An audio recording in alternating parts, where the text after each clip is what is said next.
जी नमस्कार दोस्तों, आप देख रहे हैं मनी भोजपुरी न्यूज और मनी भोजपुरी न्यूज में आप सभी का स्वागत है।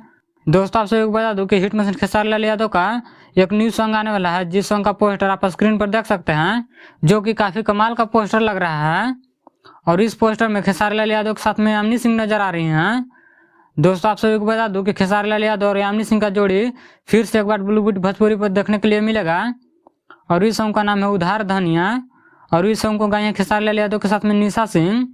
और इस सॉन्ग को लिखे हैं अखिलेश कश्यप और मनु साहू। और म्यूजिक दिए हैं VR वर्मा। और इस सॉन्ग का वीडियो डायरेक्टर है पवन पाल।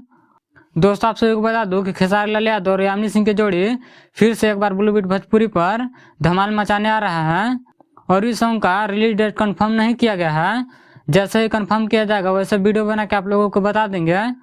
और इस सॉन्ग को बहुत जल्द बॉलीवुड भोजपुरी पर रिलीज किया जाएगा। ऐसे ही हिट मशीन खेसारी लाल यादव से जुड़ी सारी छोटी बड़ी खबरें सबसे पहले देखने के लिए हमारे चैनल को सब्सक्राइब करें। मिलते हैं अगले वीडियो में, तब तक के लिए जय हिंद।